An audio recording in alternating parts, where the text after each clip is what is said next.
नादिन, तो आप देख रहे हैं रीब्रांड पाकिस्तान। इसको पेश करते हैं आपके जाने पहचाने प्रोड्यूसर जनाब हनीफ खान साहब। हमेशा वो अच्छे अच्छे प्रोग्राम लेके आते हैं रीब्रांड पाकिस्तान में। रीब्रांड पाकिस्तान क्या है कि we have to rebrand everything, we have to reproduce everything. हर चीज़ को तब्दीली के साथ पेश किया जाए, हर चीज़ को हम आहंगी के साथ नए दौर जदीद के तकाज़ों को पूरा करते हुए जो है हम पाकिस्तान को रीब्रांड करना चाहते हैं ताकि दुनिया भर में पाकिस्तान का नाम हो। तो याद रखिए, अगर आप रीब्रांड पाकिस्तान प्रोग्राम देखना चाहते हैं, भूलिए नहीं, अगर आपकी काफ़ी ख़त्म हो चुकी है तो आप ज़रूर पाकिस्तान की सब्सक्रिप्शन लें, OPTV ग्लोबल की। OPTV ग्लोबल को सब्सक्राइब करें और इसको लाइक भी करें और लोगों को तरकीन करें कि वो OPTV ग्लोबल को सब्सक्राइब करें, क्योंकि यह है ओवरसीज़ पाकिस्तानी TV नेटवर्क।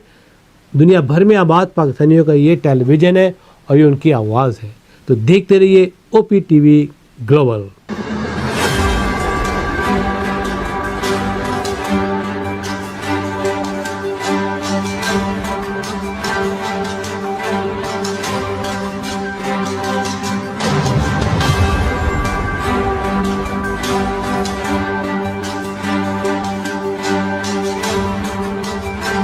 अस्सलाम वालेकुम नाज़रीन, मोहम्मद हनीफ खान, प्रोग्राम रीब्रांड पाकिस्तान के साथ। नाज़रीन, सबसे पहले तो हमारे जो OPTV के नाज़रीन हैं उन सबको 2024 बहुत बहुत मुबारक हो। हमारी दुआएं हैं, हमारी टीम की तरफ से दुआएं हैं कि जो OPTV के हमारे नाज़रीन हैं वो किसी भी परेशानी में हो, अल्लाह ताला उनकी परेशानियां दूर करे और ये साल उनके लिए खुशियों का पैगाम लेकर आए।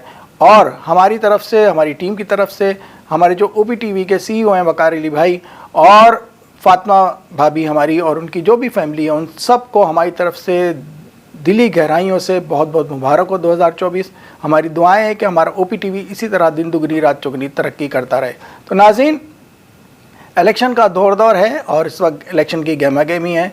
कहीं कागज़ात नामज़दगी छीने जा रहे हैं, कहीं मंजूर हो रहे हैं, कहीं रिजेक्ट हो रहे हैं और बड़ी गहमा गहमी है और आवाम में बड़ा इलेक्शन का जोशो खरोश पाया जा रहा है और देखा जा रहा है कि आवाम इलेक्शन में लगता है भरपूर हिस्सा लेगी। मगर कुछ खदशात हैं जो आवाम की तरफ से भी हैं और सियासी पार्टियों की तरफ से भी हैं। वो खदशात किस तरह दूर होंगे, हमने उन खदशात पे भी ज़िक्र करना है इस प्रोग्राम के अंदर। और आज हमारे जो टेलीफोन लाइन पर दो गेस्ट हैं, एक ज़ेबा शकूर हैं और एक हमारे नवाज़ राई साहब हैं, जो गाहे बगाए हमारे प्रोग्राम रीब्रांड पाकिस्तान में आते हैं और अपने तज़िये पेश करते हैं। तो आइए चलते हैं उनकी जानिब और उनसे बातचीत करते हैं। ये सवाल दोनों से कर रहा हूँ, पहले नवाज़ भाई आपसे मैं मुखातिब हूँ। अच्छा, ये कागज़ात नामज़दगी जो लोग जमा कराने जा रहे हैं, उनके कागज़ात नामज़दगी छीने जा रहे हैं, ये वारदातें काफ़ी जगह हुई हैं और काफ़ी लोगों ने शिकायत भी की है। तो ये बताइए, पाकिस्तान के को में ये इलेक्शन को मुतनाज़ करने के लिए कोई साजिश तो नहीं की जा रही? जी, सबसे पहले शुक्रिया हनीफ खान साहब, आपने अपने मशहूर मारूफ प्रोग्राम रीब्रांड पाकिस्तान में मुझे लिया और तजिया, वो जो करंट इलेक्शन आने वाले हैं पाकिस्तान में 8 फरवरी से। जी जी। तो बहरहाल जो आपका जो सवाल है बड़ा इम्पोर्टेंट है और ये होना चाहिए पब्लिक में ताकि लोगों को मालूम हो। तो बुनियादी तौर पे तो ये गलत कर रही है जो भी इदारे हैं।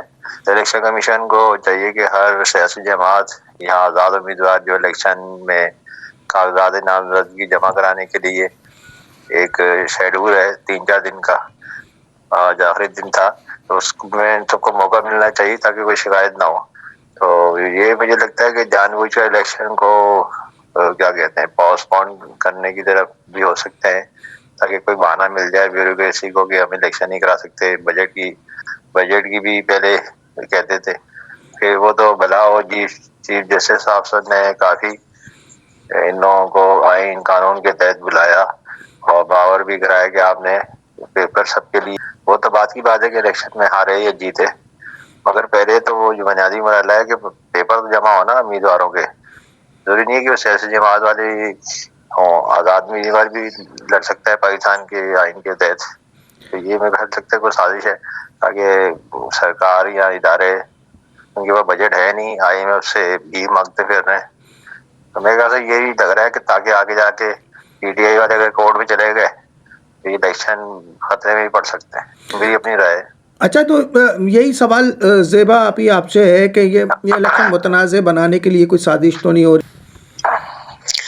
السلام علیکم، کیا حال ہے حنیف؟ آپ کیسے ہیں؟ باقی سب لوگوں کو میرا سلام. اور آپ کا یہ سوال بہت اہمیت کا حامل ہے، اور جو صحیح معنوں میں جو لیڈر ہے اس وقت ایک امت مسلمہ کا، اس کے خلاف بہت بڑی سازش کی جا رہی ہے تاکہ وہ نہ آ سکے.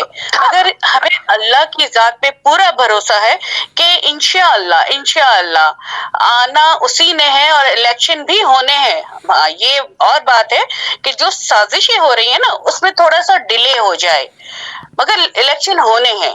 کیونکہ اب جو ہے قوم بیدار ہو چکی ہے، قوم کو پتہ چل گیا ہے اب کہ آپ ہمارا پیسہ کھا رہے ہیں. اب عوام یہ نہیں کہتی ہاں تو کیا ہوا، چوری کیے تو کیا ہوا، کچھ سڑکیں تو بنائی ہے نا.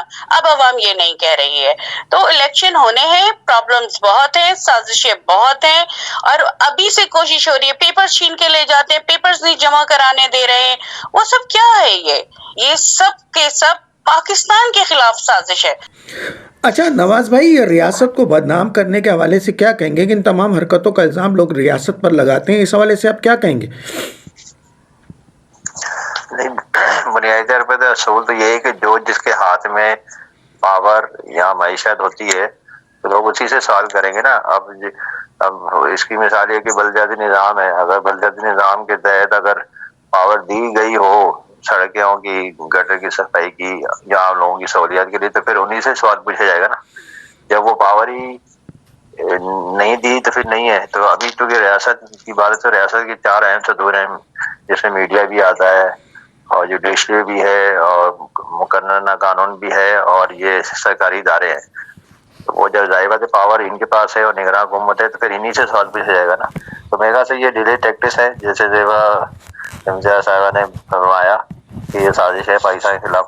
میرے خیال سے سازش وغیرہ اس طرح نہیں ہے، یہ صرف ایک بجٹ کو نہ دینے کا بہانہ ہے، چونکہ ان کے پاس پیسے نہیں ہیں. میری اپنی رائے ہے کہ ان کے پاس محکموں میں دوسرے اخراجات کے لیے تو لاکھوں کروڑوں روپے موجود ہیں. پیٹرول کے لیے، گاڑیوں کے لیے، جہازوں پہ جاتے ہیں. اور ابھی ایک نئی مثال بھی آ گئی آپ کے سامنے کہ ججز کی جو بیگ باز صاحبان ان کے لیے کوئی تلاشی نہیں ہوگی. یہ کیا ہے؟ میرے خیال سے جو بیوروکریسی کا جو ایک طریقہ رہا ہے نا پاکستان میں جب سے بنا ہے، یہ ہے کہ وہ اپر لیول پہ تو سہولیات بہت ہیں، مگر جو عام آدمی ہے، اس کی مثال جیسے پینشن والے ہیں، ان کو پینشن نہیں ملتی. 6 مہینے 5 مہینے اسٹیل مل سے لے کے شپ یارڈ ہو گئے اور بہت سارے ادارے ہیں، ریلوے، ڈاک کے لوگ ہیں پورے پاکستان میں. کوئٹہ میں تنظیم ہے بہت بڑی جہاں سے ہیڈ کوارٹر کراچی میں بھی ہے پوسٹ آفس سوسائٹی. جی اس کے جو ملازمین ان کو پینشن نہیں ملتی. میرے مطلب ہے کہ یہ ڈیلی ٹیکٹس کر کے نا صرف بجٹ کو روکتے ہیں. اور آپ نوٹ کریں گے ورلڈ میں IMF سے کس طرح یہ قسطوں میں پیسے لیتے ہیں، اسی طرح وہ ختم کرتے رہتے ہیں. تو فائدہ عوام کو نہیں ہو رہا، عوام تو بیچاری پریشان رہتی ہے، چاہے پیٹرول کی مد میں، گیس کی مد میں یا اور جو اخراجات ہوتے ہیں. تو میں کہا یہ ڈیلے ٹیکٹس کر کے وہ اپنا ٹائم پر پاس کر رہے ہیں. اچھا زیبا اب یہ آپ سے سوال ہے کہ کیا ماضی میں کوئی ایسی مثال موجود ہے کہ عین الیکشن کے موقع پر انتخابی نشان واپس لیا گیا ہو؟ کوئی ایسی مطلب ملتی ہے مثال؟ جہاں تک میرا اپنا تجربہ ہے یا میں نے جو وقت دیکھا ہے تو مجھے تو نہیں لگتا کہ ایسی کوئی مثال قائم کی گئی. یہ تو بہت عرفہ اعلیٰ کام کر رہے ہیں نا، ہر کام کر کے یہ تھک گئے. ان سے کوئی کہیں کامیابی ان کو نہیں ہو رہی ہے. اللہ رب العزت کی ذات ایسی ہے، وہ جس کو چاہے عزت دے اور جس کو چاہے ذلت دے، ٹھیک ہے. اور ایسا میں نے زندگی میں نہیں دیکھا کہ عین الیکشن کے وقت آپ کا انتخابی نشان لے لیا جائے.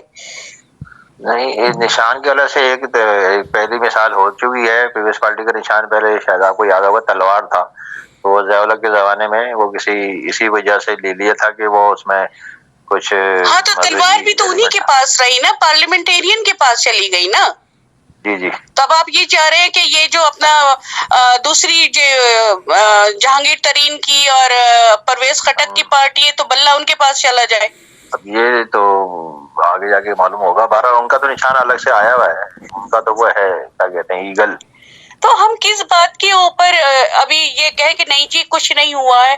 ہم دھوکے میں نہیں رہنے، اب ہم تو دھوکے میں تھے مگر آج کل کی یہ نسل اب دھوکے میں نہیں رہے گی۔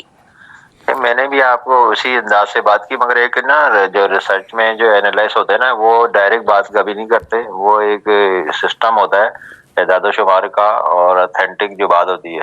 میں نے جو ڈیلے ٹیکٹکس استعمال کی ہے بیوروکریسی وہ یہی ہے کہ جو بجٹ ہے عوام کو دینا نہیں ہے، یہ بھی ایک سازش ہی ہے نا آئین کے تحت۔ آپ عوام جی کو بجٹ بالکل نہیں آپ دے صحیح کہہ رہے ہیں، بالکل صحیح کہہ رہے ہیں آپ۔ اچھا ابھی world bank I M F سے آپ دیکھیں قسطوں میں جو لون لیا جا رہا ہے وہ عوام کے لیے تھوڑی لیا جا رہا ہے، یہ تو اپنے لیے لے رہے ہیں۔ پھر وہ یہ ذرا سی لالی پاپ دے دیتے ہیں، کبھی 14 روپے کم کر دیتے ہیں پیٹرول میں، کبھی 20 روپے، اور مگر انہوں نے آنے سے پہلے ہی اتنے بڑھوا دیے۔ اچھا نوٹ کریں کہ یہ جتنے جو بجٹ آئے ہیں، چاہے عمران خان کی گورنمنٹ میں 40 مہینے رہے، بجٹ نہیں رکتے، بجٹ چلتے رہتے ہیں ایسے ہی جیسے سینٹ ختم نہیں ہوتا، چاہے مارشل آ جائے کوئی بھی آ جائے، مگر ایک جوڈیشری ختم نہیں ہوتی اور سینٹ، یہ ہے بیسیکلی ادارے نا جو بیوروکریسی کو چلاتے ہیں، یہی پھر بالکل ڈیوٹی کو صحیح بھی بات ہے۔ چلاتے ہیں، اچھا اور اس وجہ سے نا وہ بجٹنگ ہوتی ہے۔ اچھا اپنا نواز بھائی آپ سے ایک سوال ہے، نواز شریف اگر اقتدار میں آ جاتے ہیں تو کیا وہ معیشت کو اپنے پیروں پر کھڑا کر سکیں گے؟ نہیں، میں نے پہلے بھی آپ کے ٹی وی پروگرام میں کچھ کہا تھا کہ ایک کچھ ہوتا ہے تجربہ اور کچھ تجربہ ہوتا ہے کچھ کہ انٹرنیشنل پالیٹکس دنیا میں چل رہی ہے جو کہ سرمایہ کاری نظام میں بہت ضروری ہے۔ آپ دیکھیں بڑے بڑے جو یو ایس اے، برطانیہ، فرانس اور جرمنی کے جو جتنی بھی حکومتیں ہیں وہ اس کا لنک سرمایہ کاری نظام سے جڑا ہوا ہے۔ تو پاکستان میں بھی اس طرف یہ لوگ لے گئے ہیں، ایک جیسے چھوٹا سرمایہ کار ہوتا ہے، پھر ایک بڑا آ جاتا ہے، بڑا پھر سے بھی بڑا ایک بڑا آ جاتا ہے، تو وہ کارل مارکس نے پہلے کہا تھا سرمایہ کاری نظام میں تو چھوٹی مچھلیاں کو بڑی مچھلیاں کھاتی ہیں، پھر بڑی مچھلی کے لیے بھی کوئی بڑی مچھلی آ جاتی ہے، تو یہ سلسلہ چلتا رہتا ہے۔ یہ بالکل وہی پوزیشن ہے۔ تو نواز شریف صاحب وہی ہیں جس کو سب مجرم اور ملزم بولتے تھے، جس کے انہوں نے باور کرا دیا کہ ہاں میں کروں گا، اور ادار صاحب نے بھی آپ کے ساتھ ہی world bank I M F سے جیسے بھی معاہدے کیے سب کے سامنے، بہرحال وہ کسی حد تک کامیاب تو ہو گئے کہ جیسے سری لنکا کی پوزیشن پہ آ گیا تو پاکستان وہ پوزیشن سے بچایا ہے۔ تو میں کہا میں پہلے بھی پورا میں کہا تھا کہ یہ تجربہ ہوتا ہے اس کو لے کے سب لے کے آ جاتے ہیں۔ تو میں کہا سے یہ ایک باری باری کا گیم آ گیا ہے، پہلے پیپلز پارٹی تھی، پھر نواز شریف آیا، پھر یہ پی ٹی آئی کو موقع دیا، وہ نا تجربے کاری کی وجہ سے رہ گئے۔ تو میں کہا سے یہ ان کو پلس پوائنٹ ہے، یہ معیشت ان کی ٹیم بہت اچھی ہے، اس میں بڑے بڑے پروفیسر ہیں، اینالسٹ ہیں، جن کے بزنس ہیں دنیا میں نا، وہ ایسے ہی لوگ نہیں ہیں کہ وہ بس نعرہ لگا دیا، اور ان کے دبئی میں، امریکہ میں، فرانس میں، جرمنی میں بہت بڑے بڑے ٹائیکون سے بزنس ہیں، وہ یہاں تک بزنس ہے کہ وہ ایسے 5 پاکستان چلا لیں۔ اگر ان میں عوام کی دلچسپی ہوگی تو وہ پاکستان کے لیے بھی کچھ کرنا چاہیے، ان کو وہ کر بھی سکتے ہیں۔ تو نواز بھائی نواز شریف نے ماشاءاللہ کافی عرصے، نواز شریف کئی عرصہ اقتدار میں رہے تو وہ کیوں نہیں بہتر کر سکے؟ وہ پھر اس میں وہ اپنا رونا روتے، جیسے انہوں نے کہا کہ جب ایٹم بم کے لیے ہمیں آرڈر آیا تھا کہ نہ کریں، اتنی اوقات تھی تو وہ انہوں نے جیسے بھی کیا، اسی طرح پھر وہ یہ جو 16 مہینے ان کے بھائی شہباز شریف 3 حکومت میں رہے، انہوں نے بھی سر توڑ کوشش کی۔ تو بہرحال یہ کامیابی تو نہیں ہوئی، مگر ایک بس گاڑی کو دھکا لگانے والی بات ہے، وہاں تک تو دھکا تو لگا رہے ہیں مگر صحیح طرح ٹریک پہ نہیں آ رہی گاڑی۔ تو یہ بھی آئے گی جب ادارے مضبوط ہوں، بجٹنگ صحیح ہو، عوام کو سہولیات ہو، اور سب سے بڑھ کے روزگار میں اضافہ ہو اور معیشت اچھی ہو، یہ بھی اچھا ہوگا۔ اچھا زیبا بھائی آپ سے ایک سوال ہے کہ آپ کیا سمجھتے ہیں کہ Noon league people's party, M Q M, P T I اور دیگر جماعتوں میں سے مطلب کیسے پاکستان کا مطلب وزیر اعظم بنتا، کسے آپ دیکھ سکتی ہیں، دیکھ رہی ہیں کہ کون بن سکتا ہے؟ پہلے تو میں ذرا نواز بھائی کی بات کا جواب دینا چاہوں گی 30 साल तक तो नवाज शरीफ मौजूद थे, और उन्होंने नवाज शरीफ की हिस्ट्री उठा के देखिए कि उनके अब्बा कहाँ आए थे, उनके बड़े भाई आए थे जिन्होंने एक नवाज शरीफ को पढ़ा लिखा के किसी तरह बाबू बनाया, तो इनकी क्या पैदाइशी जायदादें अल्लाह मियां ने साथ भेजी थी? इस पाकिस्तान को लूट के उन्होंने अपनी जायदादें बनाई। कोई खानदानी वो जद्दी पुश्ती अमीर कबीर लोग नहीं थे। क्यों करप्शन की? कहाँ से आए पैसे? कहाँ लंदन में इतने फ्लैट हैं जो कोई और खरीद नहीं सकता? चोर कभी आके कहेगा ये लो भाई तुम्हारे घर में दाल नहीं है, तुम दाल के पैसे ले लो, दाल खा लो? ऐसा नहीं हो सकता है। सबको आपने चेक कर लिया, देख लिया, पीपल्स पार्टी को भी देखा जो अपने सिंध को नहीं बना सकी। आगे नवाज साहब ने बोला है शहबाज शरीफ जब सीएम थे उन्होंने बहुत अच्छा काम किया है, नो डाउट अच्छा काम किया है, मगर पीपल्स पार्टी ने सिंध को उजाड़ के रख दिया है। अभी काम हो रहा है कराची में, अंडर बाईपास बन रहे हैं, सड़कें बन रही हैं, मगर इतने साल इन्होंने भी हुकूमत की है, मुस्तकिल सिंध इनके हाथ में था, इन्होंने कोई ऐसा काम नहीं किया जिसपे दिल करे कि हम इनको दोबारा लेकर आए। अब रह गए एमक्यूएम का अपने जमाने में बहुत डंका बजता था ना, फिर उसके बाद जवाल शुरू हुआ, और अभी उनके पास अपने पास इतनी सीटें नहीं है जिस तरह किसी वक्त एमक्यूएम पूरे हावी होती थी। अब उनके पास इतनी सीटें नहीं है, दोबारा हासिल करने के लिए बड़ी मेहनत की जा रही है। अच्छा नवाज भाई, ये बताएं कि अगर तमाम सियासी पार्टी एक होकर सिर्फ पाकिस्तान के मफाद का सोचें और हमारे इदारों के साथ मिलकर खड़े हो जाएं तो क्या ये पाकिस्तान के लिए बेहतर नहीं होगा? नहीं, आपकी जो बात अच्छी है, और जिसको मैं ये अक्सर कहता हूँ, ख्वाब ख्याल की दुनिया में हर चीज मुमकिन है। ख्वाब ख्याल की दुनिया में तो आप बादशाह भी अपने आप को कह दें, हम कहेंगे हाँ बादशाह है। इसी असल मसला है कि बात ये है कि जो ब्यूरोक्रेसी है ना, वो चांस शतरंज खेलती है। अभी आप कभी भी नोट करें, भुट्टो साहब कितने मशहूर मारूफ हो गए थे, कितनी हाई पे थे, जब उतरे तो उसके बाद दोबारा उनको हुकूमत कभी नहीं मिली। अच्छा हेलो, हाँ जी मैं सुन रहा हूँ, आपकी आवाज़ आ रही है मेरे पास। तो लोगों ने बात यह है कि आपके सवाल अच्छा है, इदारों को और सियासी जमातों को मिलकर पाकिस्तान की फिक्र करनी चाहिए, जो कि बराह रास्त आवाम के लिए होनी चाहिए। ये काम मतलब इसको कमी को जब भी किसी सियासी जमात ने हम हमारी असल में मसला ये है। हेलो जी आवाज भाई, हाँ ये आ रही है। हम आवाम जो इसमें इन सब चीज़ों में आवाम बड़ी पिस जाती है ना, तो ये मतलब आपस की लड़ाई इन सब कुछ की वजह से आवाम का जो है ना वो पिसी रहती है हमेशा। तो ये आपस में जो महाज है, जो इसकी वजह से हम जमहूरियत जो है ना हमारी जो पनपती नहीं है, जबकि पड़ोसी ममालिक में देखें हमारी जमहूरियत किस तरीके से पनप रही है और जमहूरी निज़ाम, और आज देख लें हमारा पड़ोसी मुल्क जो है वो कहाँ पहुँच चुका है। सही। तो उस हवाले से क्या कहेंगे कि जमहूरी निज़ाम हमारा बड़ा कच्चा है?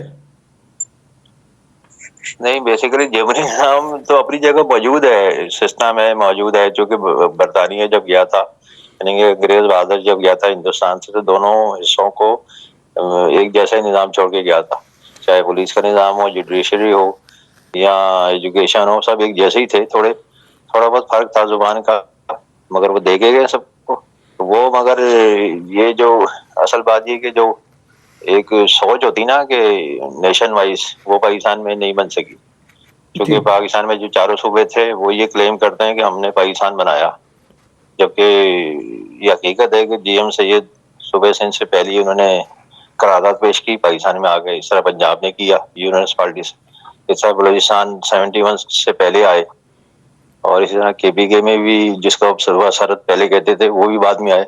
वो भी कहते हैं कि हम जुबान की बुनियाद पे हम तो अफगानिस्तान के साथ जाएंगे। इस तरह बलूचिस्तान का भी मसला आज तक चल रहा है। इसी तरह सूबा सिंध है, सूबा सिंध जो था वो कमिट कर गया था कि हम पाकिस्तान में रहेंगे, जो कि बम्बई तक था सूबा, वो भी खत्म हो गया, और पंजाब ऐसे दो टुकड़ों में हुआ, अपर पंजाब और लोअर पंजाब। तो वो मेरे ख्याल से पाकिस्तान में वो एक नेशन की थ्योरी नहीं हुई। तो ये जो सूबे हैं ये जिद करते हैं, जिसमें कश्मीर भी शामिल है, कि हमें ना पांचों कौमों को नेशनल जुबान भी ले, और साथ साथ हमें पाकिस्तानी नहीं कहें, सिर्फ सूबाओं को क्या कहते हैं, सिंधी, पंजाबी, बलोच, ये कहें। तो ये जैसे दुनिया में है, कई मुल्कों में एक कौम नहीं है, कई कौमों को मुल्क कहलाता है। तो पाकिस्तान वैसे भी कसीरुल कौमी मुल्क है, एक जुबान बोलने वाला मुल्क नहीं है। अब जैसे चाइना है, कोरिया है, उनको एडवांटेज है कि वो एक ही जुबान बोलते हैं, इसलिए वो लोग तरक्की कर गए। तो पाकिस्तान का जल में रही है। मगर सवाल ये होता है कि इंडिया में तो इस वक्त तो तकरीबन 17-18 जुबानें वो हैं जो गैजेटेड हैं, जिसमें सिंधी भी शामिल हुई है, पंजाबी भी है जो किसी को बोलते हैं। वहाँ बकायदा उसको कौमी जुबान कहते हैं, और इनके लिए तरक्की होती है, एजुकेशन होती है, नौकरियां हैं। और बल्कि फखर से लोग कहते हैं कि मैं पंजाबी मीडियम में पढ़ा हूँ, मैं सिंधी मीडियम का हूँ। और हिंदी अपनी जगह है, हिंदी को मानते हैं वो, मगर इतनी लिफ्ट नहीं कराते जितनी वो अपनी सूबे की जुबान को कराते हैं, जिसकी वजह से वो तरक्की कर गया। तो इसलिए पाकिस्तान में अक्सर आपने देखा होगा हर वक्त जुबान का झगड़ा रहता है, और इसकी वजह से तरक्की नहीं हुई। और ये कि उर्दू अच्छी जुबान है, मगर उसमें जो लिटरेचर चीजें होती हैं तरक्की की वो कम है। इसकी वजह इसमें जो सूबाई जुबानें हैं उसमें बहुत ज्यादा लिटरेचर है, वो बहुत इन डेप्थ है, जिसमें लोग जल्दी समझते हैं। तो ये है थोड़ा गैप है तरक्की का यार। अच्छा, सोशल मीडिया पर मैं हमेशा कहता हूं कि ये जो हमारे पाकिस्तान के इदारे हैं उनको बदनाम किया जा रहा है और एक महाज खुला हुआ है। इस हवाले से मैं बहुत सारे प्रोग्राम के अंदर जिक्र कर चुका हूं। तो ये इसके ऊपर कोई रुकावट और बंदिश होनी चाहिए, इनके मुंह बंद होने चाहिए, इन लोगों के ऊपर कोई चेक एंड बैलेंस होना चाहिए जो इस सोशल मीडिया पे आकर हमारे इदारों को बदनाम करते हैं। और जबकि आर्मी चीफ ने भी अपनी तकरीर के अंदर कहा है कि उन्हें सख्ती से निपटा जाएगा जो इस तरह के हमारे मुल्क दुश्मनी में आकर और इस तरह की बातें करेंगे। हमारे जो पाकिस्तानी हैं वो भी सोशल मीडिया पर बैठ कर, बाहर मुल्कों में बैठ कर इस तरह की अर्जा सराई करते हैं। इत्तेफाक से आज ही जब मैं आपने जब कहा था ना ये प्रोग्राम होगा, तो मैं टीवी देख रहा था 10 बजे के करीब, उसके अंदर ये खबर बड़ी आई, एक बहुत दानिशवर है हमारे पाकिस्तान के नामी गिरामी मकसूद अहमद साहब। तो इनकी फोटो लगा के वो कुछ बयान जारी करा देते हैं पाकिस्तान के खिलाफ। तो उन्होंने खुद बोला कि मुझे तो मोबाइल चलाना भी नहीं आता, मैं देखे ये मेरे पर छोटा मोबाइल है, कई बार वीडियो भेजे। इसी तरह और ये मकबूल का भी उन्होंने बताया, इस तरह और बहुत सारे जो लोग हैं जो पाकिस्तान में नहीं रहते मगर पाकिस्तानी हैं और बड़े मशहूर हैं, कोई शायर है, कोई दानिशवर है, कोई रिसर्चर है। तो वो करे कि हम नहीं है, ये दूसरे लोग हैं जो कि शायद इंडियन भी हो सकते हैं या बाहर बैठे हुए अफगानिस्तान से या पाकिस्तान मुखालिफ प्रोपेगेंडा मुहिम का हिस्सा है। अच्छा मैं बताऊं, ये जो हाँ कोई भी प्रोपेगेंडा में हिस्सा नहीं लेता जब तक उनको पैसे नहीं मिले या कोई मुफाद ना हो। अब जैसे मैं मेरे जैसा बंदा खामखा तो नहीं कोई पाकिस्तान के खिलाफ शुरू हो जाएगा या मिसाल इंडिया के खिलाफ ही शुरू हो जाएगा जब तक उसको कुछ मिलेगा नहीं। तो बेगा से जिनको कुछ मिलता है वही जगह सही कर रहे हैं, और वो उनमें इतनी हिम्मत नहीं है कि वो अपनी फोटो लगा के करें। तो वो फिर सीनियर जो लोग हैं पाकिस्तान के मशहूर नामी गिरामी जिसको ब्यूरोक्रेसी में वैसे ही वो आंखों में थे तो उनकी फोटो लगा के कर रहे हैं। तो इसमें दो राय है कि हो सकता है कि कुछ लोग जानबूझ के कर रहे हैं या कुछ करवाए जाते हैं। तो ये वैसे ये गलत है, जब तक सबूत ना हो पाकिस्तान के इदारों के खिलाफ ना आए आगे। और ये कि अगर आप वाकई मोहब्बे वतन है या कुछ भी हो तो फिर मोहब्बे वतन तो मोहब्बे वतन ही होता है ना, उसको चाहिए अपने मुल्क के लिए बात करे। और अब चाहे जो भी हालात हो, सैलाब हो, तूफान हो, जंग हो, तो वो सिर्फ पाकिस्तान का सोचे। तो हमें वैसे चाहिए इस हद तक नहीं जाना चाहिए कि वो पाकिस्तानी इदारों को बदनाम करें। तो ये मैं इसकी मजम्मत करता हूँ।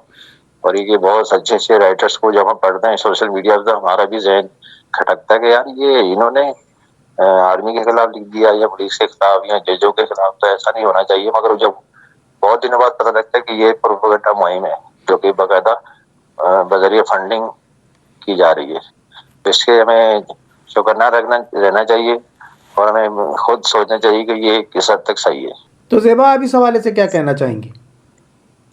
मैं बिल्कुल ये कहना चाहूंगी कि हमें अपने किसी भी इदारे के खिलाफ कोई नारेबाजी नहीं करनी चाहिए, क्योंकि ये सारे इदारे जो है ना ये हमारे हैं, हम पाकिस्तान से, ये सारे पाकिस्तान के इदारे हैं। अगर ये इदारे कमजोर पड़ जाएंगे ना तो पाकिस्तान का वजूद खतरे में पड़ जाएगा। चाहे आर्मी हो, आर्मी हमारी जान है, آرمی کے لیے جو پبلک میں محبت شدید قسم کی ہے نا، وہ آپ کو اندازہ ہے. ہمارے بچے ابھی بھی کہیں سے کوئی فوجی گزرتا ہے تو اس کو سلوٹ کرتے ہیں، اس کو جوس پلاتے ہیں. تو ہماری محبت ختم نہیں ہو سکتی، ہماری آرمی خراب نہیں ہو سکتی. ٹھیک ہے. اور کوئی بھی ادارہ جو کرپشن ہو رہی ہے، جو پرابلمز ہو رہی ہیں، وہ درست ہو جائیں تو ہمارے سارے ادارے ہمارے اپنے ہیں اور سب بہت اچھے ہیں. مگر جہاں جہاں غلطیاں ہیں، جہاں جہاں کوتاہیاں ہو رہی ہیں جو ہمارے ملک کے خلاف ہیں، ہم اپنی ذات کے لیے نہیں بات کرتے، مگر جو ملک کے خلاف ہیں ان چیزوں کو ہر حال میں روکنا ہوگا. ادروائز اگر ہمارے ادارے نہیں ہوں گے تو ہم بھی نہیں ہوں گے، ہمارا وطن نہیں ہوگا تو ہمارا وجود کہاں ہوگا. بہت بہت شکریہ زیبا شکور صاحبہ اور نواز ارائیں صاحب، آپ دونوں میرے پروگرام ری برانڈ پاکستان میں تشریف لائے اور بہت ہی اچھی اور فکر انگیز گفتگو ہوئی اور بڑا مزہ آیا آپ کی باتیں سن کر. اور ہماری دعائیں ہیں کہ ہمارے پاکستان میں جمہوریت بحال ہو اور الیکشن ساتھ خیریت سے ہوں. جو بھی آئے وہ ملک کے پاکستان کا سوچے، پاکستان کی بہتری کا سوچے. اسی کے ساتھ اپنے ہوسٹ محمد حنیف خان کو پروگرام ری برانڈ پاکستان سے اجازت دیجیے. اللہ حافظ.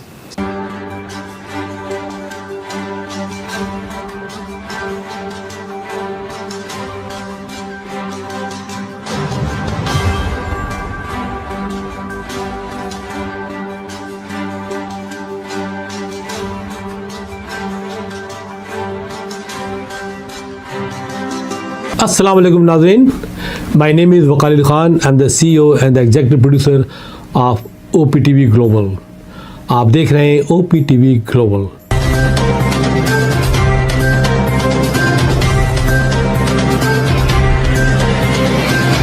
ناظرین یاد رکھیے، یہ اوورسیز پاکستانیوں کا پروگرام ہے.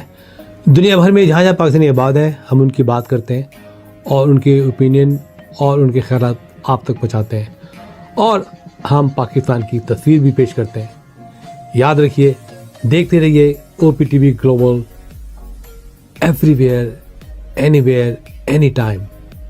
And also subscribe OPTV global. بھولیے نہیں، آج ہی ہمارے پروگرام کو سبسکرائب کریں، اور ہاں، ہمارے ہر پروگرام کو لائک بھی کریں. دیکھتے رہیے پروگرام، اور ہم پیش کرتے رہیں گے آپ کے لیے پروگرام. یاد رکھیے، بھولیے نہیں، اس سے پہلے کہ آپ بھول جائیں، ٹی وی بند کرنے سے پہلے، فون بند کرنے سے پہلے پروگرام کو سبسکرائب کیجیے. آپ دیکھ رہے ہیں OPTV global.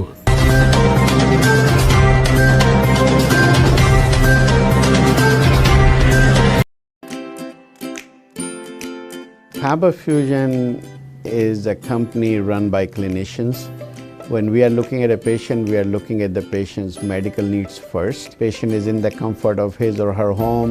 They're watching the TV, they're doing their chores while the infusion is going on. And patient's copay and deductible will be much lower if done at home than in the hospital setting. Home infusion, all in all, is a winning place for getting infusions done.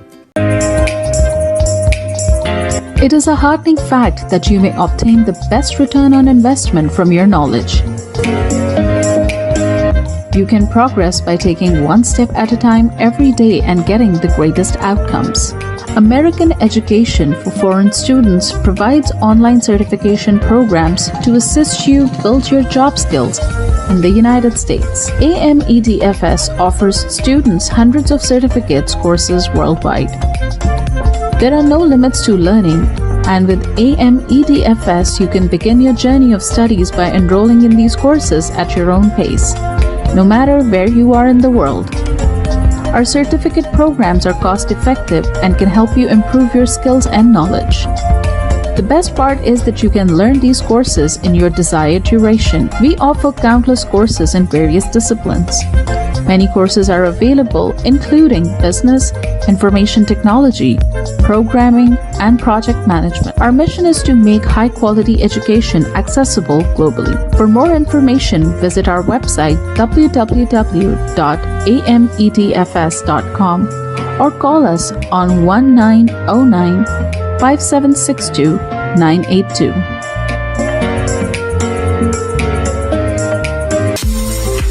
OPTV is now available on Roku. Please tune in to Roku.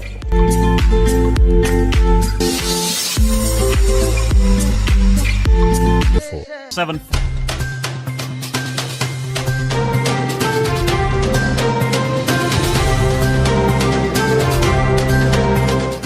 OPTV کی فخریہ پیشکش دنیا بھر میں آباد پاکستانیوں کی ترقی و کامرانی پر مبنی پروگرام پاکستان کو ترقی کی راہ پر گامزن کرنے کے لیے دنیا بھر میں پاکستانی متحرک اور تیار.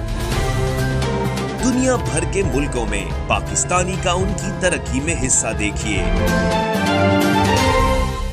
بین الاقوامی منظر میں پاکستانیوں کا سماجی، سیاسی، تجارتی اور مذہبی امور میں بھرپور کردار.